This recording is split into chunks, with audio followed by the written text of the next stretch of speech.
É Maria de Lourdes, Buxinho. É a mais antiga na ilha, com 87 anos. Tia Lourdes, como é carinhosamente tratada, despende de apresentações. As marcas do tempo no seu rosto explica a dedicação que ofereceu à Ilha do Farol. Desde sempre, encontrou na ria e no mar um meio de sustento ao qual nunca precisou de sair do seu lar.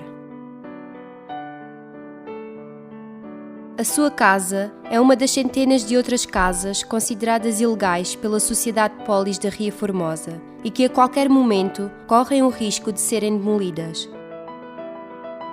O problema das casas é que eles querem deitar isto abaixo tanto ano. Só quando eu falecer é que me podem levar.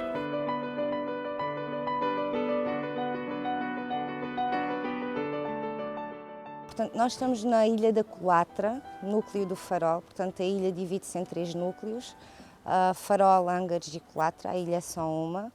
A Ria Formosa é considerada um dos mais belos parques naturais do Algarve, pela sua função e pelo seu habitat, tratando-se de uma área protegida desde 1987. A Ria Formosa tem uma grande importância económica, devido à variedade de peixe, marisco e bivalves, sobretudo em Olhão, cidade também conhecida por ser a capital da Ria Formosa. É um cordão constituído fundamentalmente pela Praia de Faro, pelas Ilhas da Barreta, Deserta, Farol e Colatra, Ilhas da Harmona e Fuseta, de Tavira, Cabanas e, finalmente, Península de Cacela. Mas é na Colatra, Farol, Ângares e na Praia de Faro que se vivem momentos de tensão. Aqui nesta parte da ilha, as casas são todas ilegais. E aqui nesta parte, no lado esquerdo, as casas já são legais. Portanto, tudo o que vai abaixo são as casas naquele lado. Aqui fica tudo, ali faz mal ao ambiente e aqui neste lado já não faz. Esta é uma medida tomada pela Sociedade de Polis da Ria Formosa e constitui-se como um plano para que estas áreas sejam renaturalizadas a favor da natureza. No entanto, os habitantes dos ilhéus garantem a legalidade das suas construções e comprometem-se em defender o seu lar. Foi a primeira casa a ser construída aqui no lado dito ilegal, mas somos ilegais num aspecto, mas somos legais noutro. Por exemplo, tenho aqui uma carta das finanças. Rua das Aves, 61, Ilha do Farol. Portanto, o que quer dizer que no meu bilhete de identidade consta a minha morada aqui, a minha carta de condução tem a morada aqui, a minha morada do cartório é aqui, a minha morada da Segurança Social é aqui. Portanto, para mim, esta é a minha primeira habitação. Foi desde a Revolução Liberal em Portugal, o aclamado 25 de Abril, que perante todas as autoridades políticas e administrativas foram construídos estes lares. Quando houve o 25 de Abril, volto a dizer, sentiram daí uma oportunidade de ter uma casa exemplo do que havia no loteamento. E então cada um por si começou a construir as casas.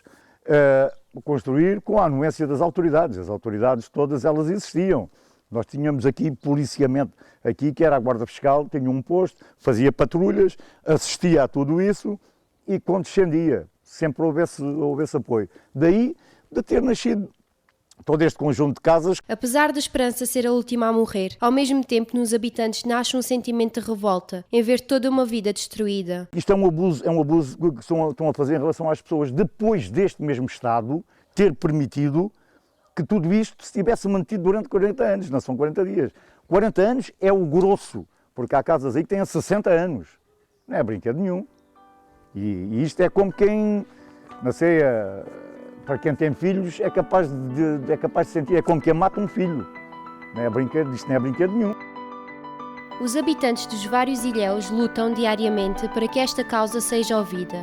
Desta forma, recorrem a manifestações e meios de divulgação para que não sejam esquecidos. Este é um sentimento que se generaliza e percorre todas as gerações que por aquela areia passam. É triste eu ouvir a minha filha de 4 anos dizer: mãe, luta, mãe, não deixe. Portanto, é complicado porque isto é uma luta conjunta, isto é uma comunidade, estas pessoas aqui são todas, é uma família. São pessoas que residem aqui há muito tempo e toda a gente se conhece, portanto É um sentimento de impotência, porque tentamos fazer alguma coisa, tentamos divulgar isto ao máximo e ninguém nos ouve. Nos hangars, a situação complica-se. Nesse ilhéu já não existe fronteira entre casas legais e ilegais ou não licenciadas. Todas as que não são consideradas de primeira habitação são para demolir.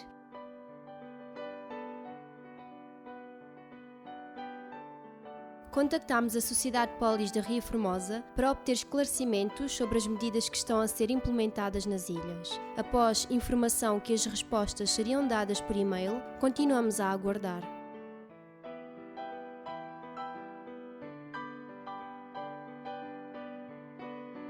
O que se passa é o processo todo em si está mal feito. Portanto, como vocês viram, não são barracas que estão ali, são pessoas, é o povo que mora aqui. Não somos mais ninguém, somos portugueses e estamos cá em Portugal, pensamos nós. E o Estado quer-nos tirar e quer-nos deixar sem nada. As raízes, o nosso trabalho, a nossa família, é tudo ali. O que é que acontece? Estas são histórias de vários portugueses que amam as suas terras e o seu país. Anseiam por ser ouvidos e por exporem as suas razões. A revolta e a tristeza mantêm-se. São pessoas que não querem ver as suas origens destruídas. Queremos demonstrar a verdade. Queremos que as pessoas vejam, qualquer um pode vir. Nós, das ilhas, estamos magoados com certas pessoas que estão lá em cima. Mas apesar da nossa revolta, as pessoas podem cá vir, serão bem recebidas, ninguém lhes vai fazer mal. E nós explicamos as coisas e mostramos tudo o que está e a verdade. Nós não escondemos nada de ninguém. Somos um povo aberto. Toda a gente pode cá vir e ver o que se passa. A verdade é esta, tá? Vocês vieram e quem quiser pode vir sempre. Estamos de braços abertos para receber quem quiser vir e ver as coisas como são. Apesar das casas dos ilhéus estarem em risco, foi na Praia de Faro que as demolições começaram por ter lugar. São muitas as questões que os seus habitantes querem ver respondidas. Os moradores recusam sair das suas casas, que eles próprios dizem ser legais, e afirmam que se irão revoltar. Ilha de Faro, como maioritariamente é chamada, tem como nome oficial Península de Anção. Foi aqui que as demolições arrancaram. Liliana Silva era uma das moradoras nesta praia, e a sua casa, construída de raiz, passou gerações na sua família. Não há hipótese alguma. Portanto, o que eles pretendem é mesmo demolir. E eles estavam, se calhar, com receio, porque eu queria era ser ouvida, pois vis, queria apresentar as minhas razões, a documentação toda que tenho, porque uma casa de alvenaria não se constrói nem num dia, nem num fim de semana. Portanto, estamos em frente dos contentores, onde ainda estão as coisas da Liliana. Portanto, jogaram tudo para os contentores do lixo e ela depois é que teve que vir apanhar. Sabendo que a sua casa estava em risco, Liliana recorreu a tribunal através de uma providência cautelar, afirmando a ilegalidade da Sociedade Polis da Ria Formosa. Liliana Silva foi uma das habitantes que resistiu contra a demolição do seu lar, barricando-se em casa. A Polis já era para ter terminado este ano, alargaram mais até fim de 2015. Porquê? Porque lhes dava jeito de mostrar serviço. E então há que demolir casas. No meu caso e das outras pessoas que lá temos casa, a situação, a lei é feita por eles.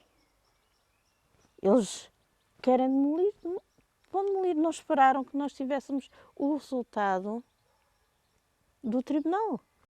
Os habitantes defendem que esta medida tomada pela Sociedade Polis da Ria Formosa é uma medida mascarada como um plano para que estes espaços sejam renaturalizados. No entanto, a população apresenta as suas razões e anseia pela reabilitação das zonas já destruídas. Estes chamados chorões foram plantados em toda a praia com dinheiros da Comunidade Europeia. Supostamente estas plantas sustentam as areias. E eles estão a arrancar tudo, estão a destruir tudo. Atravessada pela Ria Formosa, a cidade de Olhão é considerada a sede de um município subdividido em 4 freguesias, criado em 1808. Garantindo que esta é uma cidade construída pelos cristãos, António Pina explica-nos a história da arquitetura paisagística de Olhão. E Olhão, assim, tem 2 características únicas. Uma é Se for vista, sobretudo de cima, de um ponto cimeiro, nós aqui temos mais dificuldade em ver isso, vemos que é um conjunto de cubos que se agregam de uma maneira mais ou menos caótica, porque existem casas cúbicas maiores, que têm 2 andares, 2 açoteias, outras mais pequenas, outras que têm 3 açoteias, etc, etc. Portanto, há aqui um certo caos, mas é uma visão interessante que é única. E mesmo a história de como isto foi feito também é único, provavelmente no mundo, porque provavelmente é o único local em que cristãos e europeus relativamente modernos, portanto dos últimos 200, 300 anos, que fizeram uma casa, ou fizeram uma terra que se assemelha muito às terras mouriscas. Mas não foram os mouros que fizeram isto. Ao contrário do que muitas vezes se pensa, não foram os mouros que deixaram aqui isto. Quando os mouros foram embora, não havia nada em Olhão, não havia nada de importante. Portanto, isto foi construído por cristãos, aí há cerca de 3 séculos para cá, e nesse aspecto é curioso como é que os cristãos construíram algo semelhante a Marrocos. Foram recolhidos elementos da arquitetura islâmica pelos imigrantes olhanenses que vieram de Marrocos e esses elementos foram transformados devido a questões culturais locais. Curiosamente, devido às ligações entre os pescadores olhanenses e Marrocos, havia um grande comércio, um grande tráfego entre Olhão e Marrocos. Os pescadores olhanenses trouxeram de lá características que encontraram e que acharam interessantes nas casas marroquinas, nomeadamente as açoteias. Após séculos da constituição desta terra, continua a ser a Ria Formosa a trazer-lhe as maiores magias. Peixe, mar, pescadores e as suas visões, que hoje chamamos de lendas. Parece que se calhar a verdade é que na altura em que se começaram a contar estas histórias do Menino dos Olhos Grandes, havia em Olhão muitos contrabandistas. Havia muita gente que vivia do contrabando e para passarem os seus produtos era bom que as pessoas estivessem em casa assustadas e não saíssem de casa. Desde o bairro da Barreta até à zona do mercado, passando por 5 praças renovadas e inauguradas em 2014 no dia da cidade de Olhão, a Rota das Figuras Lendárias trata-se de um circuito pelas ruas mais antigas de Olhão, que em forma de esculturas falam-nos das lendas que são marca identitária desta terra. Diz a tradição que o Menino dos Olhos Grandes aparecia. O Menino dos Olhos Grandes seria um menino assim mais ou menos deste género, assim reboludo, gordinho, e com os olhos grandes, e que é de alguma maneira também a personificação do susto e do medo. Costuma-se dizer que ele aparecia aqui neste largo e que as senhoras reparavam nele, ele estava sempre num cantinho, tentavam agarrá-lo, mas que ele pô-lo nos braços, mas ele era tão pesado que não conseguiam. As visões dos pescadores falam-nos ainda da personagem Floripes, a quem é feito vários cultos de conjuração pelos olhanenses. Era uma filha de um rei mouro que viveria aqui quando os portugueses chegaram. E, como os mouros foram expulsos, ela ficou, no meio do caos, da confusão, ela ficou para trás. Parece que o rei e o namorado dela ainda tentaram vir cá buscá-la, não conseguiram, e então o rei encantou-a lá de Marrocos para ela ficar aqui. Queimada!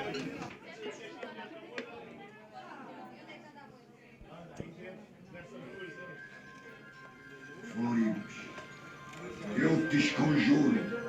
Teria que encontrar um rapaz aqui que se namorasse por ela e que decidisse ir até Marrocos nadando com 2 velas acesas e conseguir que as velas não se apagassem. E evidentemente que isto era impossível e a Floripes passou aqui séculos. Leva contigo as pragas, ratos, baratas, cobras, raspeiros, mosquitos, moscas e escarabajos. Isto tem a ver com a lenda da Floripes. Tem a ver com a crença de que a Floripes era uma pessoa ou era uma personagem que má, uma personagem que arrastava os homens para os maus caminhos. E o que se pretendeu aqui foi fazer tipo uns conjuros, uma reza a Floripes, de forma que ela nos deixasse em paz. Ao tratar-se da maior atração lendária, a Floripes e a simbologia que traz consigo fazem parte da vida dos olhanenses. E nada melhor que proporcionar as mesmas emoções desta cidade aos visitantes. O ritual é desta moira encantada que ficou cá há muitos anos, e a história é envolvida, faz parte da história olhanense, dos olhanenses também, de uma filha de um rei que teve cá a molho, o último rei mouro que teve cá em Olhão, que ao passar para o outro lado deixou esta moira. Então esta moira anda aqui a vaguear com tudo o que ela envolve e pertence a nós olhanenses. Diarreias, borrafos, abscessos,